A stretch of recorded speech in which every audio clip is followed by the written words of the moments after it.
روز 6 فوریه سال 2024 در مرکز خدمترسانی تویوتا دوشنبه مراسم تنتنوی سپردن کلید ماشین نو تمغه تویوتا کرولا سال برورشش 2023 به دروازه‌بان باشگاه فوتبال استقلال و تیم ملی تاجیکستان رستم یتیموف برگزار گردید. باشگاه فوتبال استقلال با نشر چند عکس از این مراسم خبر داد که رستم یتیموف با هنرنمایی پرجلویش در هیئت منتخب ملی کشور در جام آسیا 2023 دل میلیون ها مخلصان فوتبال را شاد نموده سزاوار چنین تحفه ارزشمند گردید. از جانب رهبریت باشگاه فوتبال استقلال به رستم یتیموف کلید ماشین را مدیر کل شرکت تاج موتورز، دیلر رسمی شرکت مشهور ژاپنی ماشینسازی تویوتا در تاجیکستان احمدجان محمود سپارید. تیم ملی تاجیکستان در جام آسیا 2023 در قطر بار اول در تاریخش به دور چهارک نهایی راه یافت و با وجود باخت از اردن به حساب اندک 0-1 در این مرحله مسابقات در قطار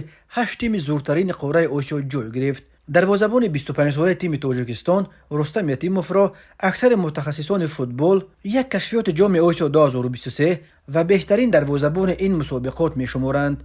رستم یتیموف 13 ایول سال 1998 در شهر نیژنی نوگورود به دنیا آمده است. پدر او بابوریم یتیموف تاجیک است، مادرش از روسیه. رستم یتیموف مشق فوتبال را در مکتب ورزشی ولگا آغاز کرده سال 2016 الکی در سن 18 با تیم ولگا قرارداد بست، اما این تیم بانکروت شد. یتیموف مجبور شد که در پی جستجوی باشگاه دیگر شود. همان وقت بود که هم دستش در ولگا اسکندر جلیلوف زنگ زد و گفت او را میخواهند در دوشنبه در باشگاه استقلال ببینند.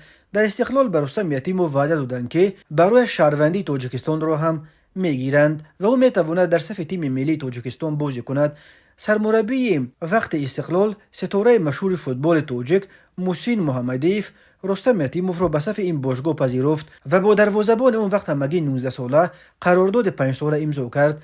اما گرفتن شهروندی تاجیکستان یک سال طول کشید و رستم یتیموف سال 2017 اصلا به میدان برآمده نتوانست و سال 2018 نیز در اول در صف استقلال همچون لیگانر هنرنمایی میکرد، اما بالاخره در سال 2018 به رستم یتیموف شهروندی تاجیکستان را دادند و او خود همان سال 3 دفعه در هیئت تیم المپی تاجیکستان به میدان برآمده. 11 ایون سال 2019 در بازی رفیقانه با افغانستان که با حساب 1-1 انجام یافت بار نخست در هیئت تیم ملی تاجیکستان به میدان برآمد. حال رستم یتیموف دروازه‌بان رقم 1 هم استقلال و هم تیم ملی تاجیکستان است.